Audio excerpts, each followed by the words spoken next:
ce știm noi din vremuri strămoșești, cuvânt de dor și luptă, de doine și povești.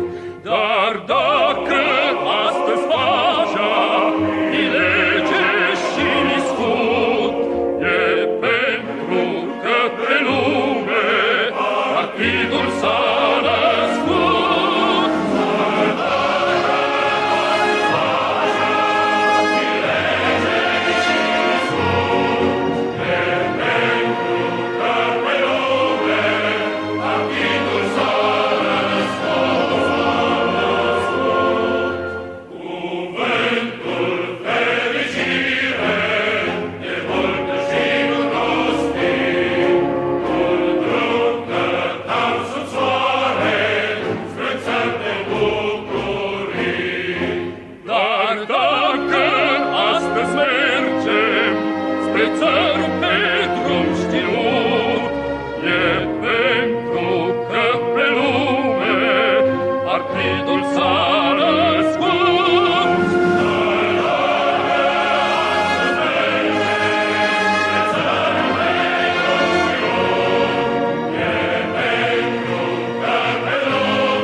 Le-am moștenit în grai, doar bănuiam ce-nseamnă, ce tâlcuri au sub strai. Dar dacă astăzi tâlcul de plin l-am priceput, e pentru că pe lume partidul s-a născut.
Северных морей человек проходит, как хозяин необъятной родины своей. Тут жизнь невольна и широка, точно Волга полная течет. Молодым везде у нас дорога, старикам везде у нас почет. Страна моя родная,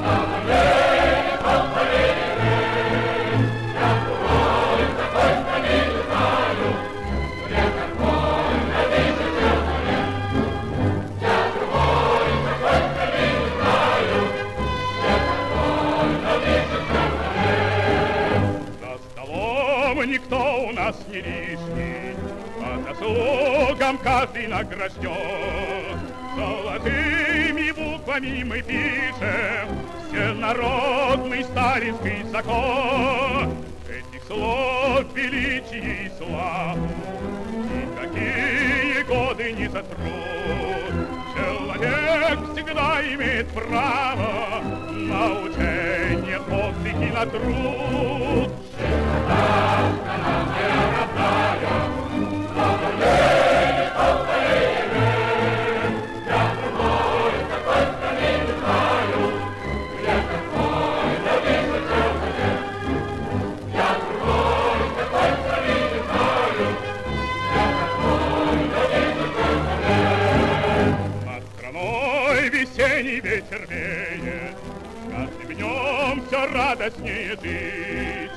И никто на свете не умеет лучше нас смеяться и любить. Но сурово брови мы насупим, если враг захочет нас сломать. Как небесную родину мы любим, бережем, как ласковую мать. Страна моя родная, поколение, поколение, я другой такой страны не знаю, я такой на весь человек, я другой такой страны не знаю, я такой на весь человек.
что рабочий ты сам.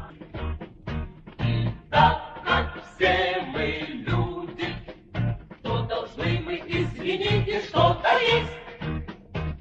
Хотят накормить нас пустой болтовней, чертям спасибо за честь.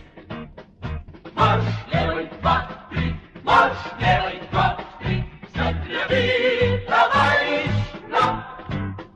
Ты войдешь в наш единый рабочий фронт, потому что рабочий ты сам. И так как ты рабочий, то не жди, что нам поможет другой. Себе мы свободу добудем твою своей рабочей рукой. Марш левый, два, три, марш левый, два, три, встать ряды, товарищ, нам.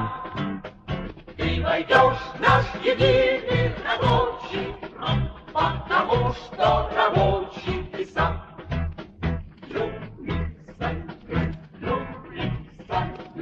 Modern in the cities, ready all in der Arbeiter Einheitsfront, weil du auch ein Arbeiter bist. Ты войдешь в наш единый рабочий фронт, потому что рабочий ты сам. Ready ein in der Arbeiter Einheitsfront, weil du auch ein Arbeiter bist.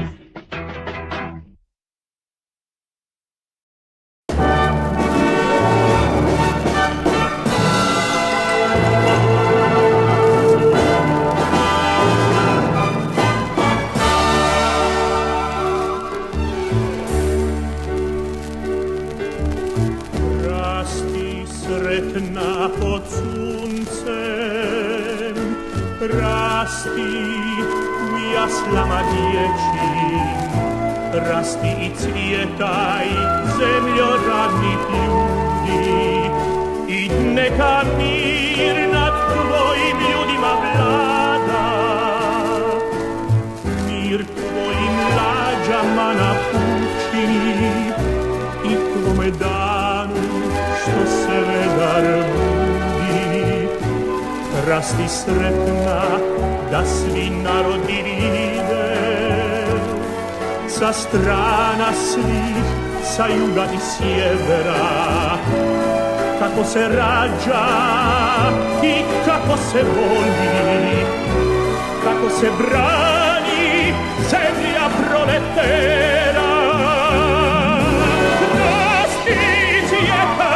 Pod zvijezdom slobode, pod rukom partije i pod srcem Tita. Rasti cvjetaj pod zvijezdom slobode, pod rukom partije i pod srcem Tita.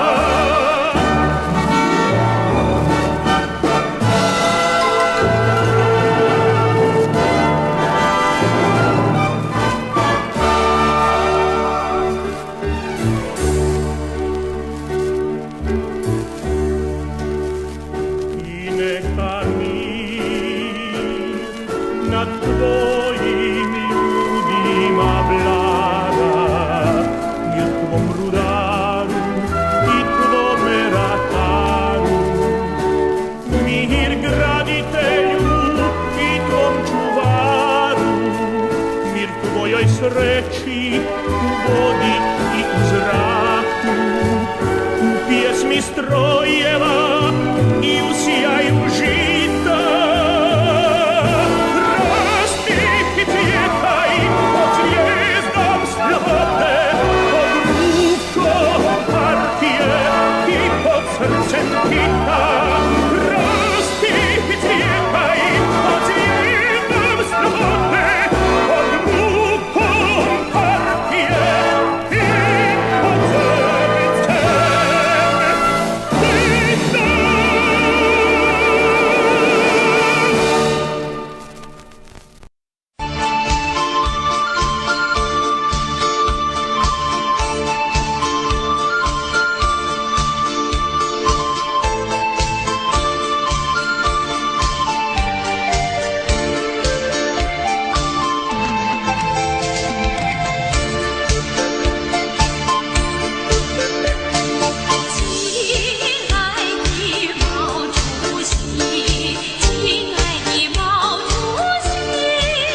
костяк, в жизни важен первый шаг. Слышишь, веют над страною ветры яростных атак. И вновь продолжает собой, и сердцу тревожно в груди. И Ленин такой молодой, и юный октябрь впереди. И Ленин такой молодой, и юный октябрь впереди. Весть летит во все концы, вы поверьте нам, отцы. Будут новые победы, станут новые бойцы.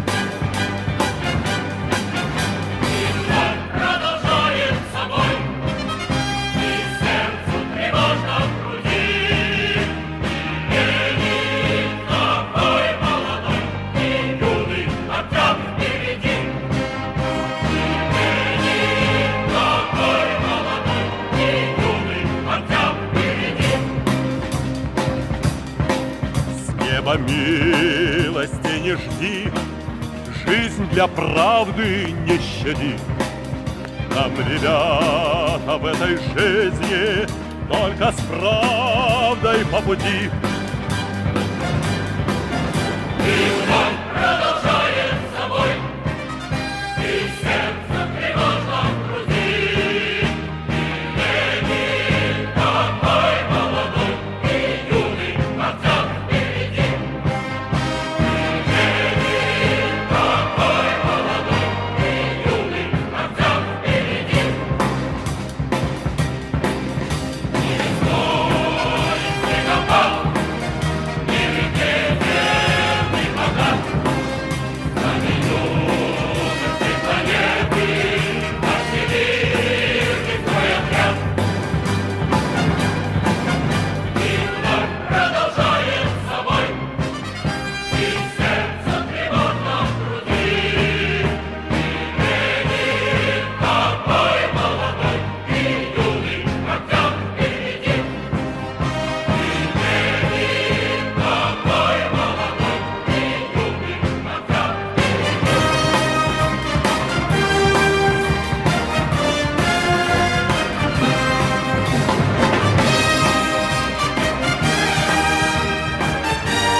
Greetings, everybody, and welcome along. It is the evening of the 16th of October, 2025, and here we are with a live stream. We, tried to do one the other day. That ended in massive technological fuck-ups, so apologies for that. We'll be returning to that question of the welfare, not warfare slogan and why it's incorrect. Return to that next week.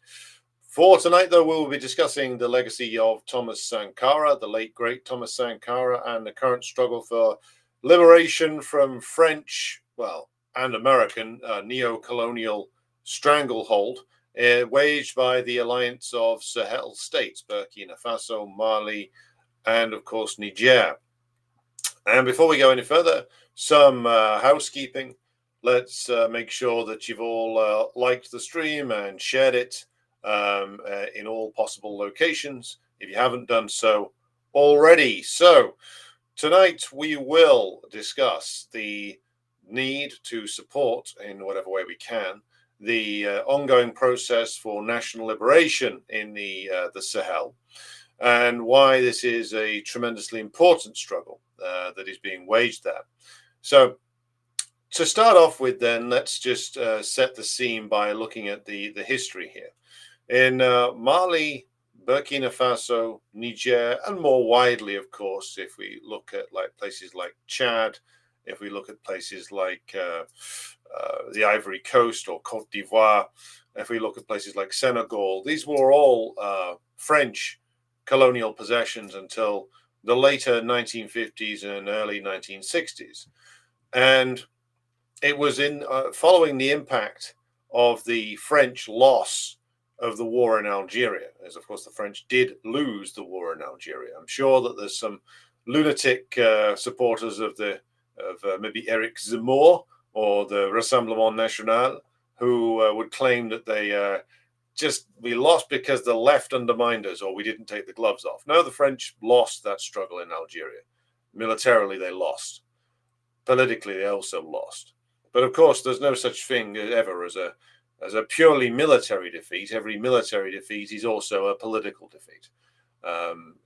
You will understand if you've looked in any depth into the writings of Clausewitz or the writings of Marx and Engels themselves on the way that wars are conducted.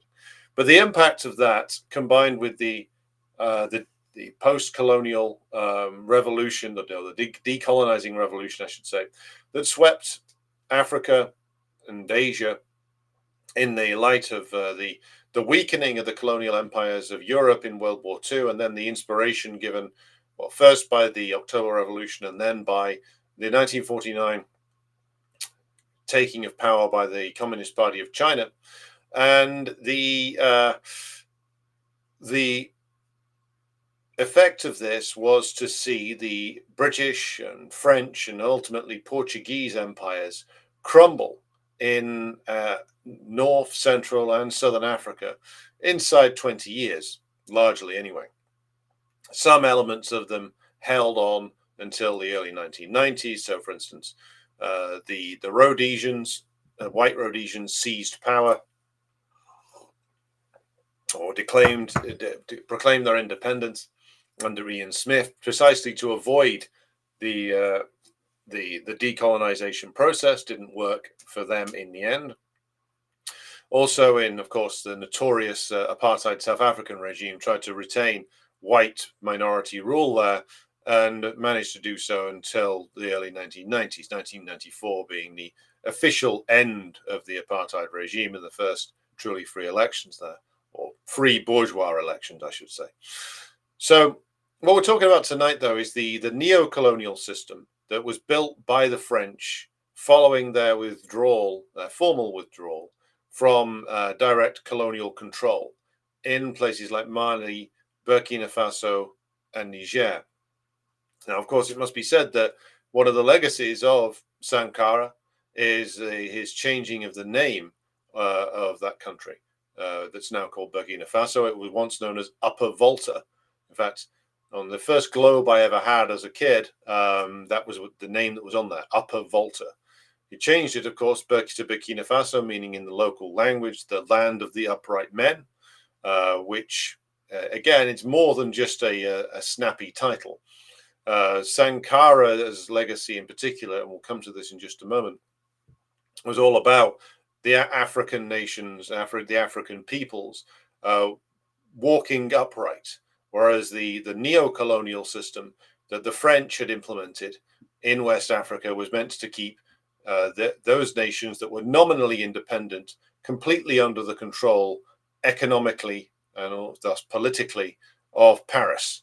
Now, what de Gaulle did, who was a clever reactionary, much more intelligent than his predecessors in the ill-fated Fourth Republic, was that he realized that they couldn't carry on with colonialism, but the benefits that France gained from control of these countries in Africa could be maintained if the right set of controls could be built into the new system.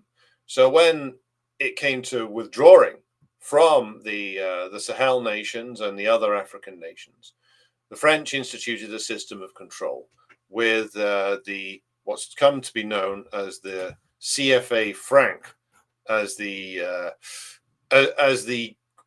key part of this. So there's the West African CFA franc and a Central African CFA franc, and these are two currencies linked directly, well, formerly linked directly to the French franc, and now directly linked to the euro. That was again a crucial component part of maintaining control over the African nations. If you look at the map of like where these two currencies are used, it's used all the way across the old French colonies. And what this has enabled them to do is enabled them to control from Paris the monetary policy of these nations for over 60 years now, which is quite something. If you can control the monetary policy of a nation, you can have a huge role in or have a huge influence in what any government in that nation does, because the currency, of course, and how it's controlled is quite deliberately under capitalism, not subject to democratic control. And if you can control the currency and you can control the interest rates, you can dictate an awful lot of what goes on in that country with minimal military presence. And again, we turn to the words of the late great Kwame Nkrumah, who in his seminal work entitled Neocolonialism described this system. I mean, he draws specifically on the work of Lenin to do so, and Nkrumah is updating this with reference to his own experience in the place now known formerly known as the Gold Coast, which is a British colony, and then known as Ghana. And Nkrumah wrote about how if you, the colonizer, could control the terms of trade by which any recently colonized nation which manages to free itself was going to engage economically with the rest of the world, if you could control access to markets, if you could set the price of resources, if you could set the terms of trade, meaning that the African nations would sell raw resources that then would be taken on and processed elsewhere. You could, by having control over access to markets and having control over what could be sold and where, you could maintain effective control over a colony for decades afterwards. This is why the Soviet Union was so important back in the day, and why China and to a certain extent Russia are so important now, China in particular, because the neocolonial system was threatened by the fact that the African nations, the Southeast Asian nations, the South American nations, for a while had a choice as to who they could trade and build economic relations with, and also more of a choice in terms of economic model. The ability to have a socialist path, albeit one that was somewhat distorted by revisionism, but the opening of like a socialist path of development for African nations was there in the 40s, 50s, 60s, 70s, and even into the 80s, which of course is the path that Sankara tried to take in Burkina Faso. But that path, of course, was closed off following the counter-revolution in the USSR. However, the role that the USSR used to play has been taken on and taken further by the Chinese, who now are offering a much more advantageous terms of trade and deals on development with African nations than anything that the imperialists could offer or would want to offer. So neocolonialism was threatened by the presence and the existence of the Soviet Union. That's why they were desperate for the Soviet Union to be destroyed. Not only France, but Britain, obviously, and of course behind them the United States.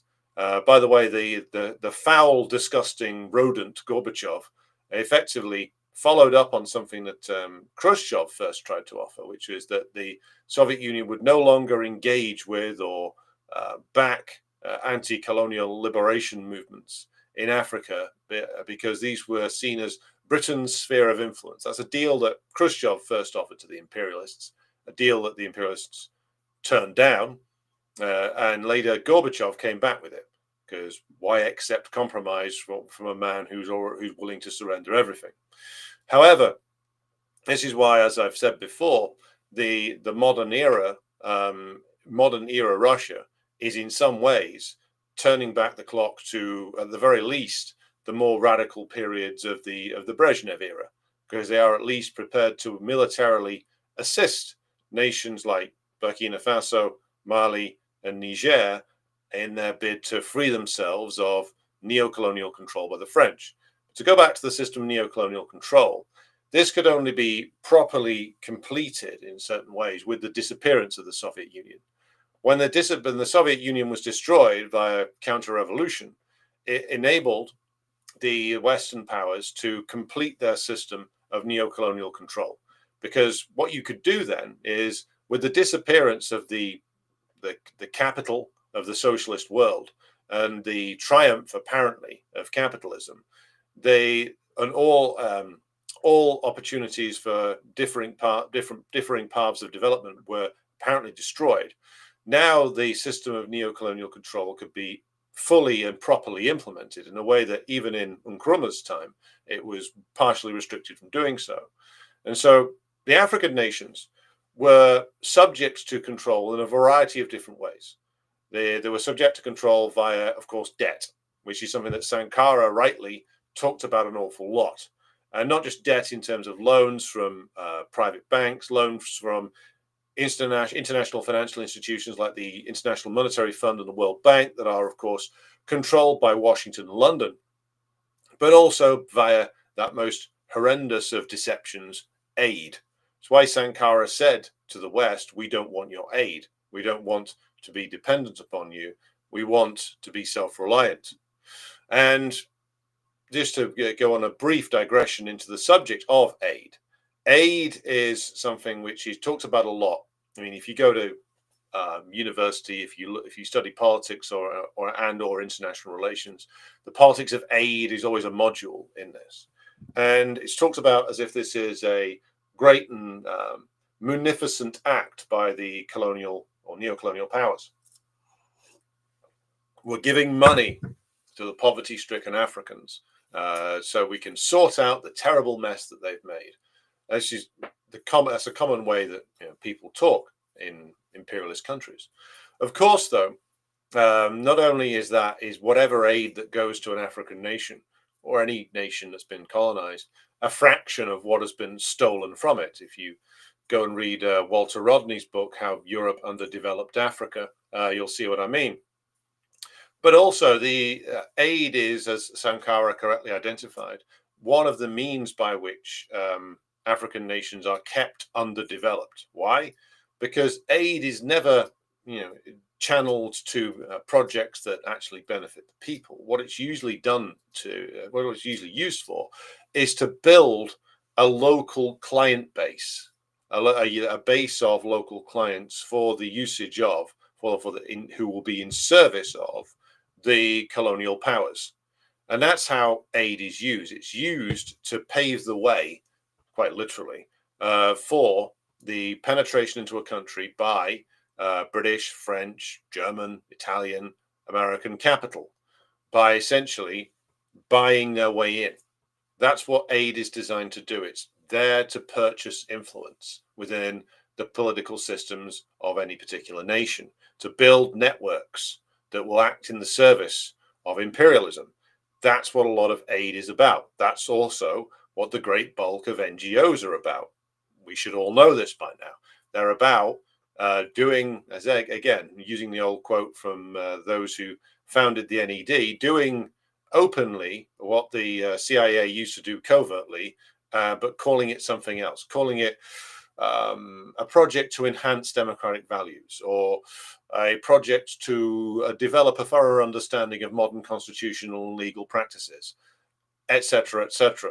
What you're doing with all of this is you're building a base that is essentially a base of clients whose economic fate is dependent upon money flowing in from the imperial power. That's the that's the way that this goes. And what we have to bear in mind is that the way that this is discussed in the imperial core, again, is always without fail very, very deceptive. The way that it is always discussed in the imperial core nations is that, oh, we're giving all this money to these terrible nations. Why are we being ripped off? It's the Trump thing, basically. Of course, this is always a complaint from reactionaries who want to, or sorry, I should say, overt reactionaries who want to essentially cut off the aid budget, thinking that this will save money somehow. Of course, this is vehemently opposed by the insiders in the Foreign Office and the State Department, because they know very well what the real purpose of the aid budget is. It's to do things like, smooth the process by which the neocolonial power exerts control over any particular nation. It's building a client base, as I said. So the debate inside the imperial nations is always completely ridiculous and completely divorced from reality, because it's centered around the idea of the imperial power being either generous or wasting money on the ungrateful Africans, etc., etc.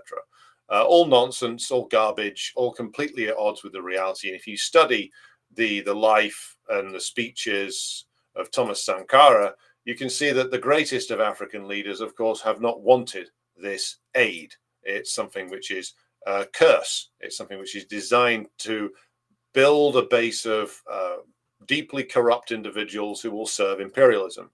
And go along with that, another key plank of this is, of course, debt. Now, debt, I mean, Michael Hudson's work on the usage of debt is very, very interesting, and I would recommend people read it. I have a fundamental disagreement with Hudson's analysis of capitalism and his, I would say, his misusage of Marx, but his work on debt is very interesting. And the usage of debt on the African nations in particular, but not just them, it also goes for any nation which has been subject to neocolonialism. It is always used to enslave, particularly if particularly via loans from International Monetary Fund, from the World Bank, and also loans from private financial institutions. The aim of this is to always to exert control. The IMF loans, infamously, and World Bank loans really aren't used to build much of anything at all. What they're used to do usually is pay off the interest on other debt that's been accumulated by a particular country. And they're also used to make sure that a country plunges into a crisis. Let's just moving away from Africa for a moment. Let's just examine, why is it that Trump, his name's on the paper, but why is it that the US government is now giving the poor, cursed nation of Argentina a so-called bailout for $20 billion? Why are they doing that? Well, largely it's to keep Argentine debt viable, because there's an awful lot of Argentine debt that's owned by US financial institutions, and they want to make sure that that debt is viable. So most of that money, most of that 20 billion, will be going straight through the Argentine government's account and straight into the pockets of the bondholders of Argentine debt. That's what will be happening. Now, the way that this develops, of course, is that the bondholders will then, of course, they hope, or at least Milei and his handlers in both Buenos Aires and Washington, hope that then more Argentine debt can be bought in the future, can be sold into these purchasers and these bondholders in the future. The aim of all of this is, via the usage of the debt as a weapon, to make sure that Argentina is completely under the control of the United States, in just the way that Milei promised. Well, he didn't promise that, but the he promised to restore Argentina as it was before the terrible days of Juan Perón. Now, I am not a man who shares the politics of Senor Perón and his legacy, but Perón, for all his, shall we say, errors and for all of his dubious political associations, sometimes did build up an Argentine industrial base. He did ultimately push Argentina away from being controlled in a neocolonial fashion by Britain in particular, and he did build Argentina into being a modern, more prosperous country. And unfortunately, that work could not be completed because, of course, he was removed repeatedly by a military coup, and the political movement that bears his name was unable to complete the work. But what Milei was promising was to restore Argentina as it was prior to World War I, which is just basically a country being subject to neocolonial control by Britain as it was then, now by the United States. Debt is key to that weapon. He should also add that debt is not only something which is owned by external players in the form of the United States and others, Britain, France, etc., depending upon the country, but debt will also be owned in significant quantities by the domestic ruling class. That's also the case where you get other countries who are also in a tremendous debt problem, such as Greece, which had the same problem, which is that the so-called bailouts went straight through the Greek government and over to pay the bondholders for their investment in Greek debt. It's a completely parasitical system, and the aim of it ultimately is that the lenders will control the government via squeezing them on the debt front, threatening them with all kinds of terrors if they don't make the interest on the debt, keep the debt viable. Now, to actually break free of debt bondage is something which nations were unable to do for a long time in the 90s and 2000s, but which has slowly started to be possible thanks in some form to the actions of the Chinese, who provide alternate lending facilities and lending on much more advantageous terms than anything that's available for them from the Western nations. So this is the way in which these things have developed now. Now, to turn back to the example of the Sahel states, of course, Sankara was saying a lot of this, and also the revolutionary process that his coming to power started in the mid 1980s. It only lasted 4 years, 83 to 87, before he was overthrown in a French organized coup, organized by, or should we say, fronted up by his former comrade Blaise Compaoré. However, Sankara carried out an education process amongst the Burkinabe masses via the committees in support of the revolution, which are these grassroots assemblies that took up the message of independence, sovereign development, socialism, Pan-Africanism. This meant that there was like a strong memory of Sankaraism, shall we say, or Sankara's revolutionary process, even after Compaoré had betrayed the nation, sold out to the French, killed Sankara. The fact that there had been this grassroots movement amongst the masses who remembered the Sankara years, remembered the improvements that had started to be made. And so there was a memory there that all of the cruelties and corruption of Compaoré and his long time in power couldn't remove. And so when he was eventually chased out of power, and you get the what I would call like the progressive military takeover of Burkina Faso, and then of course you also have, in a similar time period, you have the same process going on, or similar process going on in Niger and earlier Mali.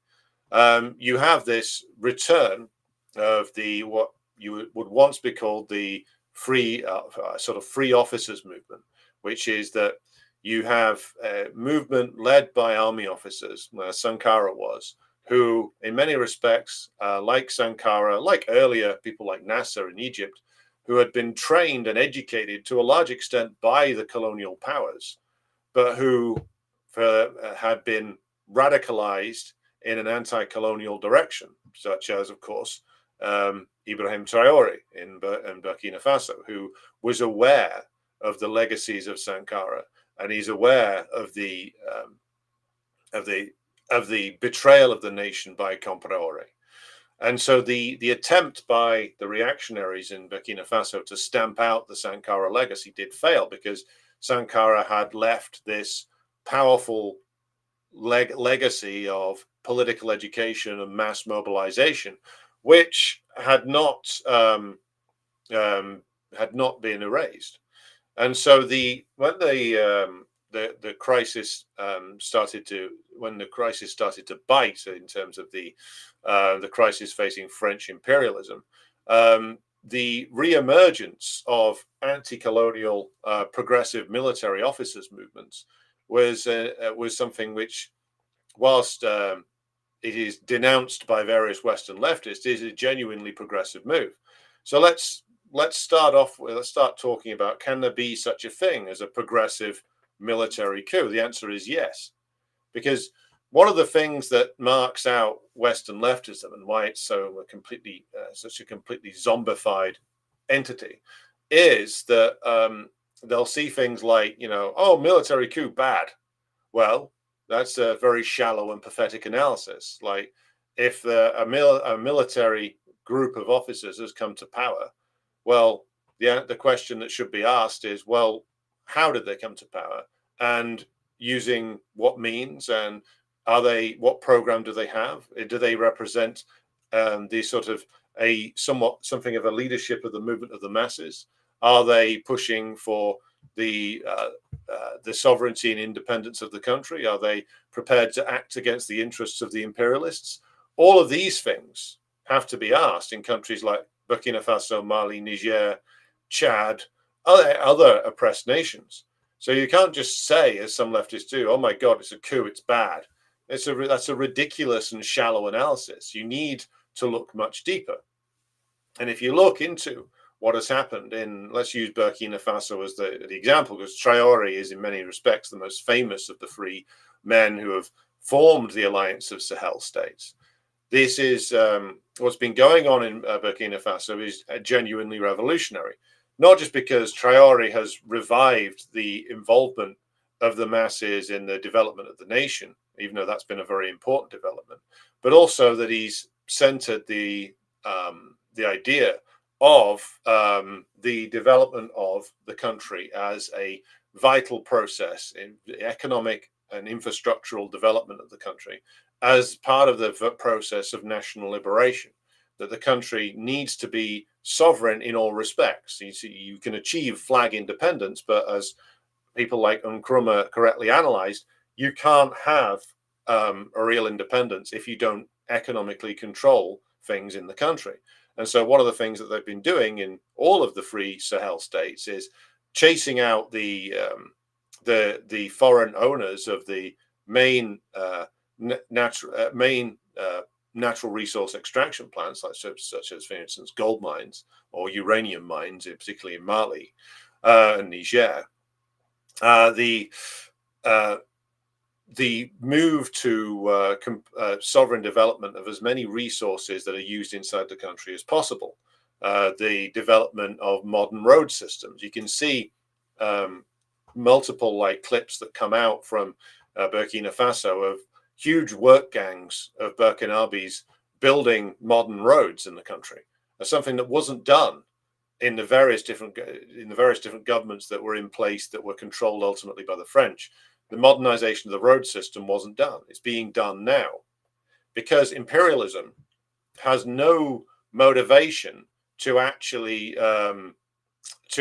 develop a something whether the neocolonialism, like colonialism in its original form, was something which is not there to, as its defenders sometimes claim, to develop a country. What the only places that they will develop are only areas that they will develop are those that enable them to better extract wealth and resources from a country.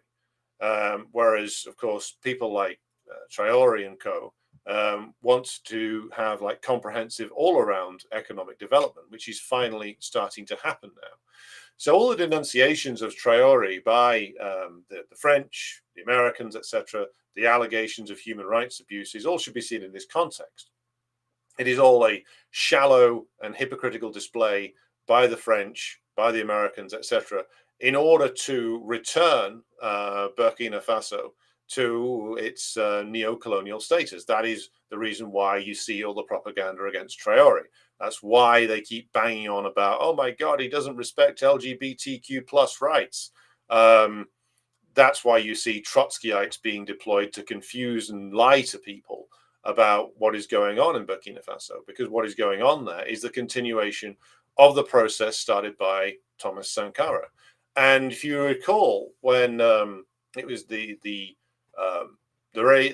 revolutionary government in Niger, headed by Abdulrahman Tiani, first came to power, and they started to talk about the building of the Alliance of Sahel States, ECOWAS, this sort of Anglo-French organization of neocolonial states in West Africa, dominated really by Nigeria and therefore dominated by the US and the British and the French, was talking about intervention in Niger to restore the democratically elected president, which is always a bit of a joke. Again, like the Western leftist fetishization of bourgeois democracy is just a complete joke. It just reveals them for the sort of empty, foolish people that they ultimately are. Maybe saying them they are foolish is a generous thing. They are, I would say, treacherous pro-imperialist swines who parrot the propaganda and talking points of the imperialists, because their fetishization of bourgeois democracy blinds them to the class forces that are actually in play.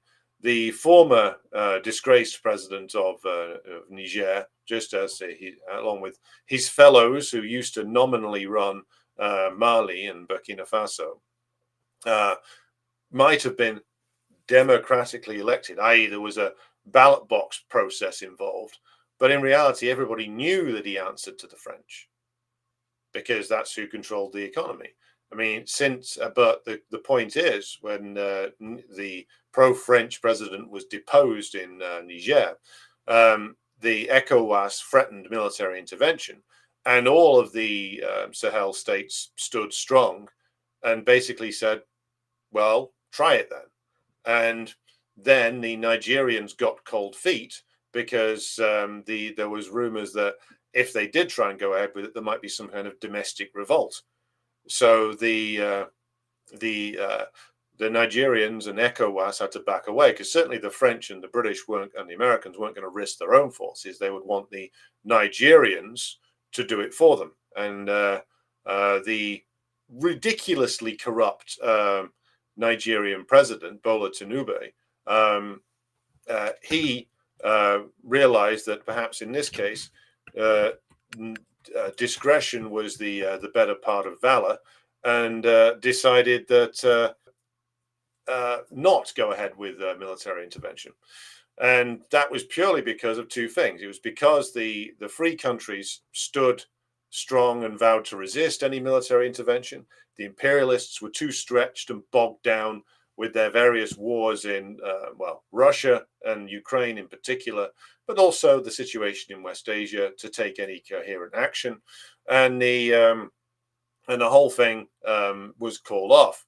And again, goes to show the weakness of imperialism. And part of the way in which imperialism has tried to maintain its control over the West African nations is by not maybe too much direct intervention, but by the inciting terrorist revolts inside these countries. Now, if you've watched the Decline and Fall show for a while, you'll be aware that we covered a while back, a few weeks ago now, the Nigerian former Nigerian minister who said openly that Boko Haram were reported as being supplied by white people in black helicopters. Now, this minister who was on record as saying this, so is citing the evidence of Nigerian peasants in the far north of the country, who in the areas where Boko Haram comes from, and that this is something that we know. We don't have more evidence than that at the moment, but we know that it fits a pattern of behavior with regard to how the various different imperialist powers try to maintain their control. And this is how we should understand the war on terror. We know that the man who now runs Syria, whatever his name is, Al-Jilani, Al-Sharar, Dave from Brixton, could be any of those, was purely a creature of the external powers, principally MI6 and, of course, Turkish military intelligence and Israeli intelligence, with the US in the background as well. And this was a man who had wanted posters up of him over a decade ago. Of course, it is the fate of every pawn of the imperialists to be sometimes a hero and sometimes a villain, but always playing a role that's useful for them. Now, we know that they backed the jihadist forces in Syria. We know that they did it in Libya. And so when you examine the war on terror in the Sahel states, it starts to become more obvious what was going on there, which is that that Al-Qaeda or ISIS was never what it was presented as being, or they were presented as being. The idea of Al-Qaeda as a network controlled by the international master criminal Osama bin Laden was always a complete joke. Osama bin Laden was meeting with various different high-level officials of the CIA right up until immediately before 9/11, 2001, and maybe for some time afterwards as well, as he was receiving treatment in hospitals in the Gulf states, I believe, in the UAE. So the idea that he was commanding some underground war against the United States is, quite frankly, laughable. What Al-Qaeda really was for the United States and the British and the French was a justification for ongoing military intervention. It was a justification for the crushing of governments and forces that were hostile to or potential threat to Western power. You know, the way you do it is this: you incite or you insert a series of terrorists into a particular country, Burkina Faso, for example, or Mali or Niger. But Burkina Faso is particularly plagued by these people. You exploit the conditions there, the conditions of poverty and backwardness, by promoting this very well-funded form of what is nominally, on the surface of it, radical Islam, often funded extensively by people like the Saudis, the UAE, Qatar, etc.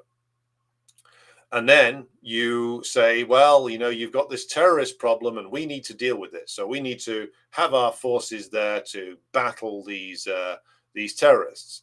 This is the justification the French used for all of their military actions in the Sahel states over the course of many years.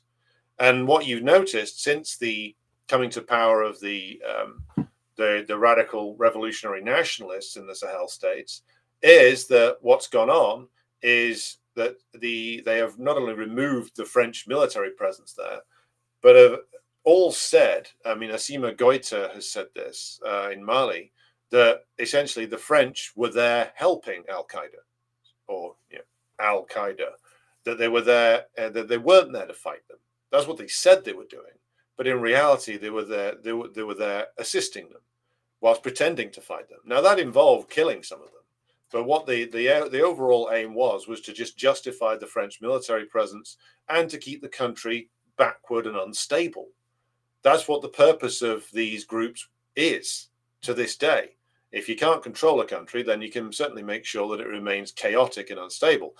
That's why a lot of countries turned to the Russians in the form of the Wagner organization to actually fight these groups, because some of them had been turning to the old colonial powers for advice on fighting terrorism. But of course, why would the French, the British, etc., and the Americans want to destroy these organizations, which ultimately do their work for them? You see, that's the actual game here.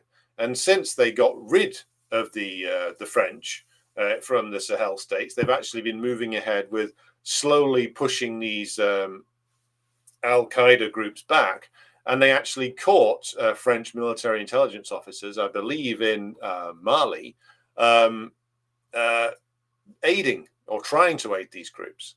So, and of course, the complaints of human rights abuses directed at Ibrahim Traore, a lot of it comes from the actual the war they've waged against Al-Qaeda. You remember the same group that we were told was everywhere and a dire threat to Western civilization? Well, that's the same group that they're now trying to promote in Burkina Faso. So these are the various methods by which the imperialists have tried to retain control over the Sahel, and it has not worked. And it's just worth also noting at this stage that that one of the things that the Alliance of Sahel states lacks at this stage is access to the sea. That could all be about to change, because the development of Russian Togolese relations actually gives an interesting twist on this, because Togo, this very thin sliver of a country that borders Burkina Faso, actually has, of course, access to the sea. And the Russians have signed a military cooperation agreement with the Togolese and have expanded their ties with them, meaning that this could be crucial for the further economic integration and development of the Alliance of Sahel states, because the ultimate aim of this seems to be, from what Traore and others have said, the pursuit of a Pan-Africanist project. Now, to succeed, of course, it would need to be a Pan-African socialist project. Certainly that's what Traore favors. I think the other two in Mali and Niger may be slightly less radical, but certainly going in the same direction. And if they were able to actually have sea access as well, that would be a huge economic step forward. Now, as I said earlier, the fact that the imperialists have been bogged down fighting the Russians and trying to fight the Russians in Ukraine is a big reason why this struggle has advanced as far as it has. And the fact that the Russians have continued to assist the Sahel states in their campaign for liberation is, of course, tremendously significant, and a welcome reverse on the Gorbachev and Yeltsin years. And it's the reason why, generally speaking, for all the contradictions that there are within the Russian Federation, and there are many contradictions, the Russian government now on the world stage plays an undeniably progressive role, which is why you shouldn't take seriously any group that proclaims itself to be Marxist, which starts talking about gangster capitalism. Gangster capitalism. It's such a laughable title when you consider, and here I will plug the very good show that myself and my comrade, co-presenter and friend Kit Clarenberg did with Aaron Good recently, the US political scientist Aaron Good. If you look at his work, or the work of Peter Dale Scott, gangster capitalism is what you could describe the US as, because the role of organized crime in the United States is so well developed and so pronounced, and it is a key adjunct of the state machine.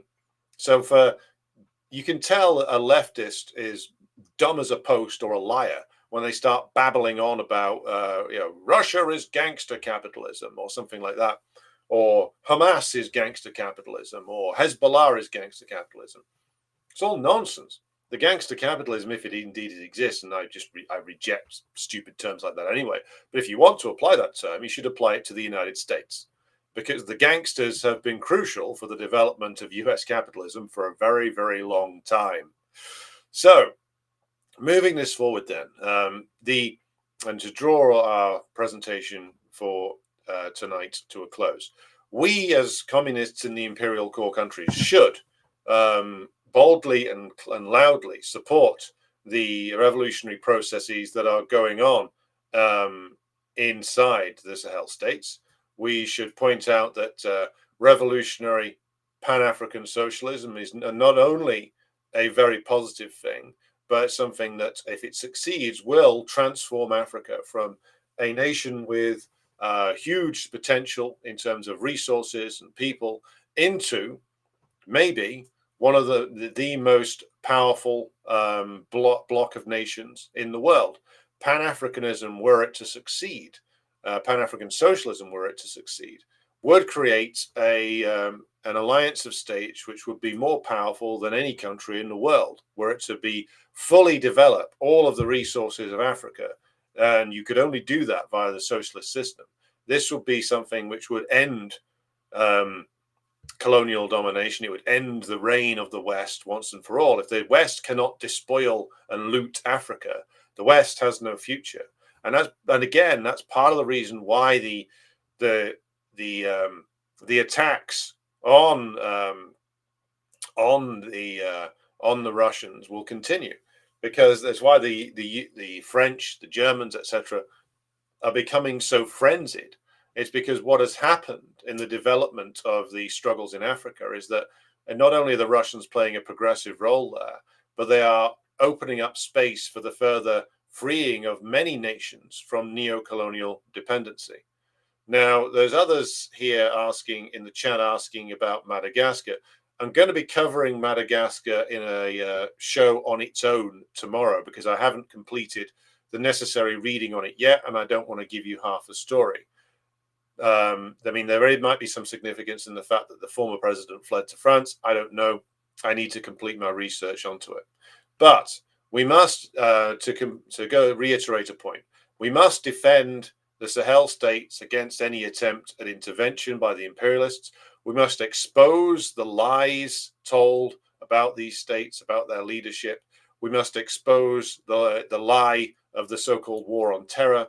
I think if we can get the working class to understand just how much of a gigantic fraud that was, and that it always was a fraud, we can, of course, do great work in terms of unpicking the propaganda that's going into people's heads about the Arabs or the Africans, because that's what really the war on terror was all about. It's about justifying neocolonialism. So these are tremendous developments in the Sahel. The alliance of Sahel states, if it grows and goes down the socialist path, will have huge potential. The imperialists will not go without a fight. They will try to destabilize these countries. They will try to launch terrorist campaigns, sabotage operations, assassinations. But as long as the revolutionary movements in these countries remain embedded within the masses, that as places like Venezuela have shown, it will be extremely difficult for the imperialists to uproot them without committing their own forces. And the one thing that the imperialists absolutely will not do is actually commit their own forces to something at this stage, because that would lead to mass losses. It would reveal them to be absolutely militarily impotent and would lead to a further collapse of their power. Question from Judith in the chat: are you going to cover the New York City mayoral debate tonight? If there's a demand for me to do so, I mean, is the great American socialist hope Zoran Mamdani in this? I guess he will be. Well, if you want me to do it, drop a note in the Telegram chat and let me know. It's certainly something I could look at doing tomorrow. So, just to conclude, to final point on this, we should also emphasize that the role played by Russia and China in the struggle for African liberation is a progressive one, and we should discount the lies and the nonsense coming from the left about how this is Russian colonialism or something. In actual fact, if you listen to leaders like Traore, they will tell you that they drive their own bargains with the Russians and the Chinese, and it's all there to enhance Burkinabe, Malian, Nigerian independence. So we should counteract the lies of the left. We should counteract the lies of the ruling class, and we should make sure that we are prepared to defend our brothers and sisters in the Sahel when they are attacked by the imperialists. So I'll leave the comments there, and now we will turn to the chat. So there seems to be enthusiasm for me covering the mayoral debate, so maybe we'll come to that. Hello to the following people in the chat. Hello to Stephen, James Graham, Lee, Almir, Matewan Massacre, I believe that's Sid under another name, Peter Carmichael, Dr. MJS from Albuquerque, New Mexico. Good to have you with us. Hello to Daniel down there in Somerset. Hello to Bob Parr in Australia. Hello to Jerry. Hello to Marks Without a Beard on X. Bit of an odd name, but hello. Peter is in the home of communism, London. Well, not the home of communism at the moment, but hopefully in the future. Hello to David Berry. Hello to Spark Thistle. Hello to Alistair Page McGill. Hello to Davey. Hello to Walter Stolzing. Hello to Veronique, or I should say to bonsoir to Veronique. Hello to Robert Savoronich. Jerry says, I saw a tweet from Booker Amoli about avoiding French involvement in Madagascar. Do you know the situation there? I will be appraised of it by tomorrow.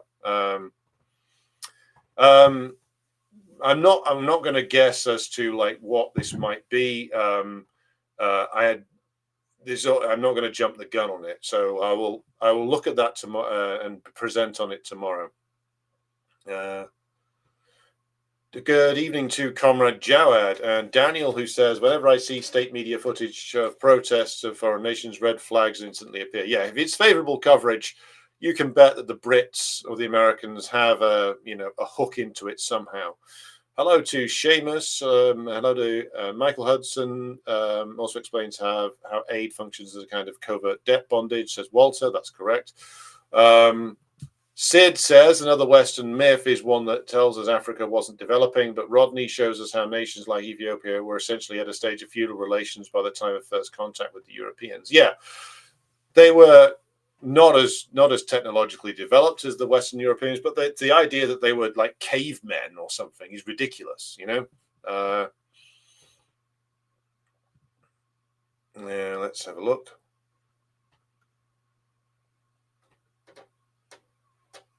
Jerry asks, I've always been confused about the term client. In normal use, it's the client of a hairdresser, pub, or masseuse who pays the money for the service, but politically it's recipient of money.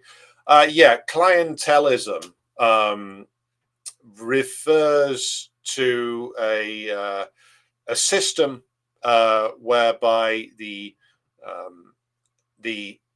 a group within a state receives money, or should we say benefits, from either the outside power usually, or the state on the inside of that particular polity. But you build clientelist networks basically by usually these are mutually beneficial networks in some kind. So you, as the outside neocolonial power, pay off a group of local leaders to essentially do your bidding. In return, those local leaders provide you, the imperial power, with their political loyalty, which means basically then that you are in control of that particular area. They will provide you with access to resources, etc. Clientelism is like the development of a group which is dependent upon you as the outside power, and which gives you certain benefits back for you buying them, basically. That's a very short definition. Whatever happened to that harebrained plan for Argentina to use the US dollar? I think they dumped that. I need to go back to Argentina to do a special on that, actually, because it's a rapidly developing and very interesting situation. Unfortunately for the Argentines, not interesting in the good way. Almir says they want Argentina to be a underdeveloped exporter of agricultural products. Yes, that's exactly what it was over 100 years ago, and that's exactly what they want it to be returned to now. Edward, hello to you, says, surprising how all the poverty and subjugation by imperialism South American countries live under a Lenin-level communist leader, and Bolshevik party never appeared. There are no revolutions. Venezuela is not led by Bolsheviks with a planned economy. Why under capitalism? Elite sports people. Okay, that's a different question. Well, there were, of course, various different communist parties which have done quite well in terms of attracting a mass base. But no, you're right. There's been no, other than, of course, in Cuba, there's been no successful Bolshevik-style revolution. But even though Cuba, of course, was a long time guerrilla war or protracted people's war, one might say, that ultimately triumphed or gave us, or was used as by Che as the basis of Foucaultism. The interesting, I mean, there are revolutionary processes underway in South America, in the Central and South America. Right? Nicaragua is going through a revolutionary process. Venezuela is going through a revolutionary process. It's just not one that's happening quickly. It's something which is, of course, taking a lot of time. Maybe Trump's hostility will speed that up. But Edward, you are right, which is that the Venezuelan revolutionary process is not on the level of the Bolsheviks. Ultimately, they will need to deal with the domestic capitalist class, and ultimately the Nicaraguans will need to as well, because they will need to be brought firmly under control and told that if they retain their, should we say, conspiratorial alliances with the US imperialists, then life won't be too good for them. At the moment, I mean, the revolutionary process in Venezuela has been long and torturous. I think it's high time we do a special on that in the near future to sort of explain where things came from and where they're going. Edward says, well, we can't support Ibrahim Traore because he doesn't support the LGBTQ cause. And I heard some Trotskyists claim that Burkina Faso is led by evil people who need regime change. Well, if the Trotskyites are saying it, well, then believe the opposite, basically.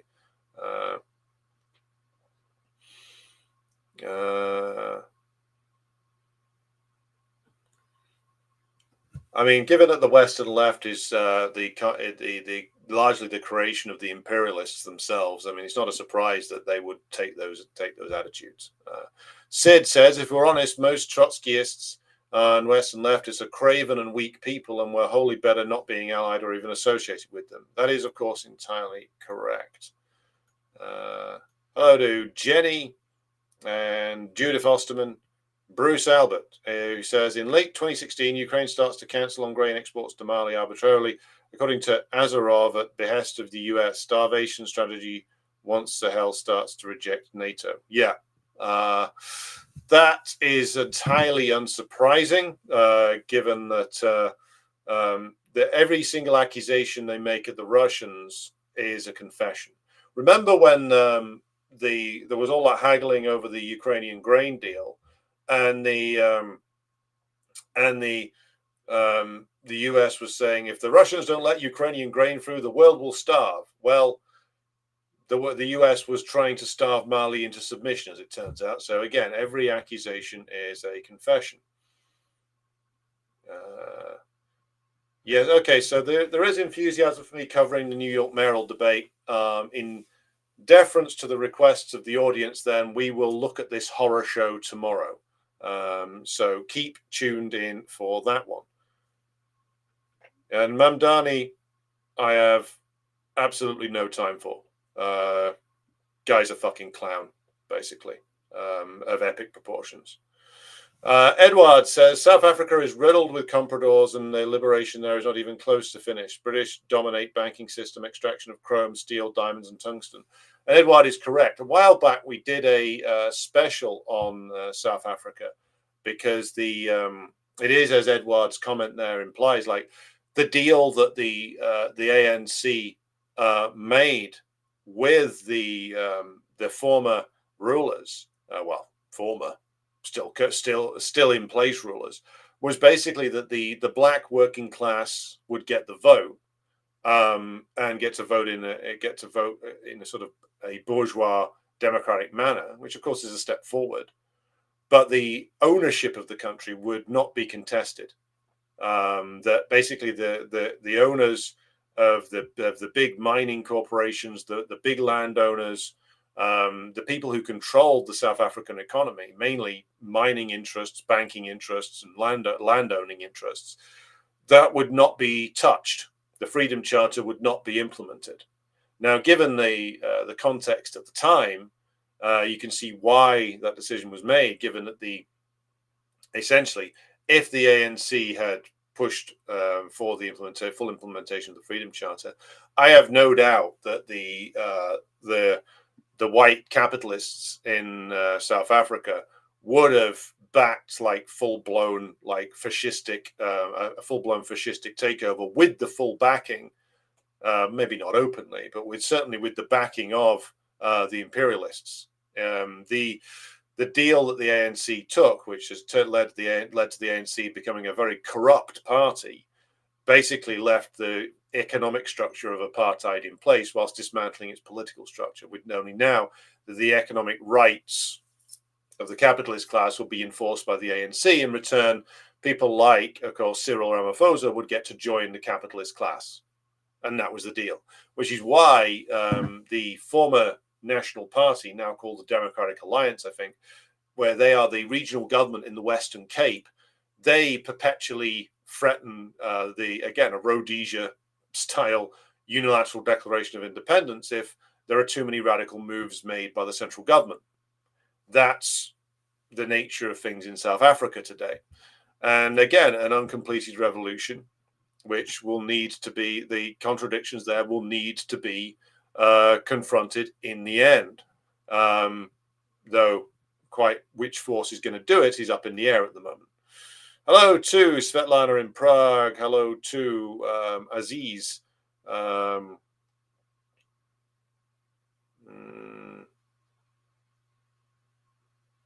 Right. David King says, Orange Baboon also said India buys no Russian oil. India said he's talking crap. Well, yes, because of course he fucking is. Like, the Indians aren't going to stop buying Russian oil. It's been a huge boost for their domestic oil industry to sort of buy cheap Russian oil, relabel it as Indian oil, and export it. They're not going to give that up. They're going to tell the orange idiot what he wants to hear. It's like, yes, of course, Mr. President, you are a genius. We will not be buying any more of that terrible Russian oil, Mr. President. And Trump hears what he wants to hear and fucks off, you know. Then the Indians just continue buying the Russian oil. So it's nonsense. I mean, so much of what Trump announces is just fucking garbage. Again, no different to Biden, really, just a different way of presenting things. So he's garbage about how I stopped the war. I stopped the war. India, Pakistan, I stopped that war. Thailand, Cambodia, or is it Canada? I'm not sure. Canada, Thailand, I stopped that war too. It's like, it's gibberish. Like, that war was stopped by Cambodia, Thailand war was stopped via mediation from Malaysia. Trump had nothing to do with it. Trump just says whatever the fuck comes into his head at any given moment in time. Then his meme brigade believe him. And then reality catches up with them about 6 months later. Finnish Leica says, Due Dissidents made funny commentary today about how US does everything it can to make socialist Venezuela fail, whilst capitalist paradise of Argentina is failing no matter how many bailouts it gets. Yes, well, Argentina being reduced to poverty and deprivation is all part of the plan, trust me. But yeah, I get the point.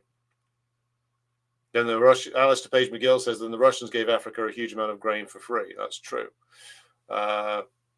Daniel says, I'll have to prepare some double whiskeys for a Mamdani show. Well, the Mamdani shit show, I think I should be more appropriately label that. Aziz says, it's ridiculous, absolutely ridiculous. South Africa goes through electricity blackouts and water shortages with all the riches that country has. Yes, I could have the case of deliberate underdevelopment. I mean, if you think of the resources South Africa has, but it has been kept in its role as a point of resource extraction. They have a gigantic amount of coal. They have a gigantic amount, of course, gold and diamonds under their soil.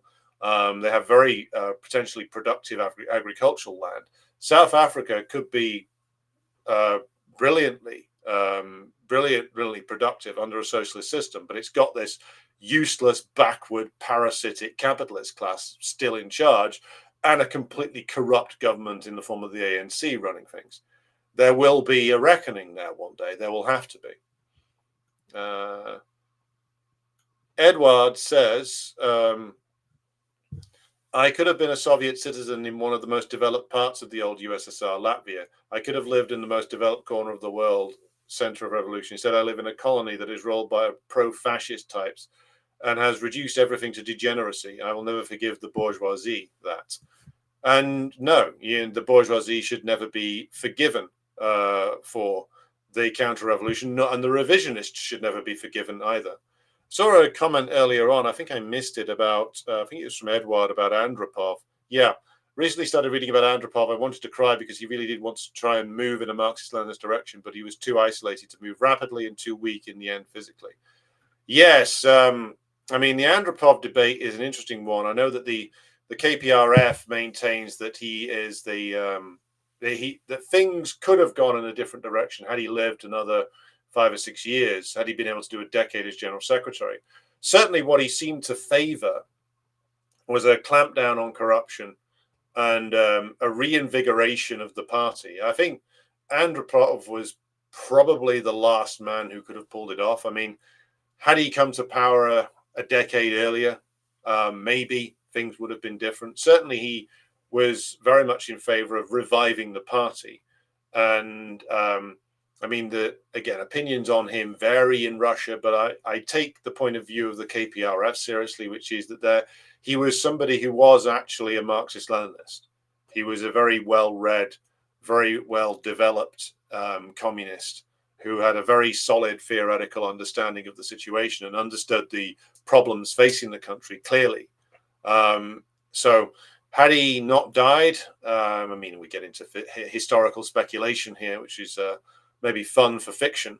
But had he not perished when he did, there is every chance that the Soviet Union could have survived. And had it survived past and the people's democracies survived along with it, I mean, the challenges that it faced could have been overcome, then there's every chance that capitalism might have disintegrated earlier.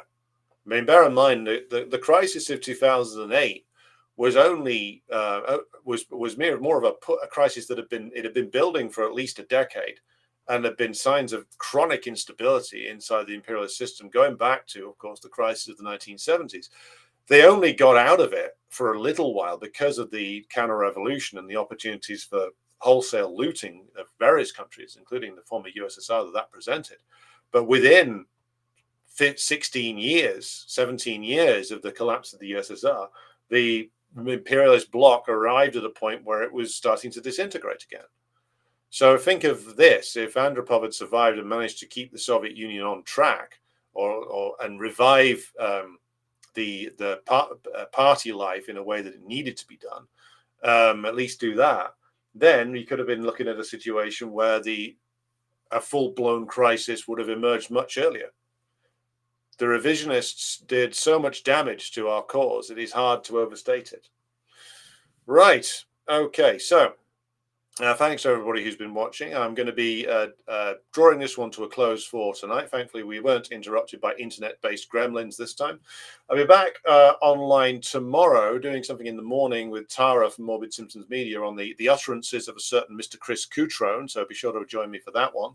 And then I'll be back by popular demand with the look at the New York City mayoral debate. Won't that be fun? Tomorrow at some point in the afternoon or early evening. So thank you to everybody who's watched tonight. Thanks to everybody who supports the show on Patreon and Buy Me a Coffee. Check out our upcoming review of The Irishman on that one, exclusive Patreon content there. Be back with you again tomorrow. Thanks everybody for watching, and here's your outro video.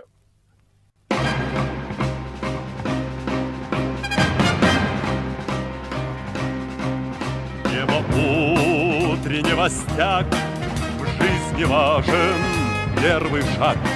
Слышишь, реют над страною ветры яростных атак. И вновь продолжает собой, и сердцу тревожно в груди. И Ленин такой молодой, и юный октябрь впереди. И Ленин такой молодой, и юный октябрь впереди. Есть ли летит во все концы. Вы поверьте нам, отцы, будут новые победы, станут новые бойцы. Продолжает собой, и сердцу тревожно в груди. Ленин такой молодой, и юный Октябрь впереди. Ленин такой молодой, и юный Октябрь впереди. С неба милости не жди, жизнь для правды не щади. Нам, ребята, в этой жизни только с правдой по пути. И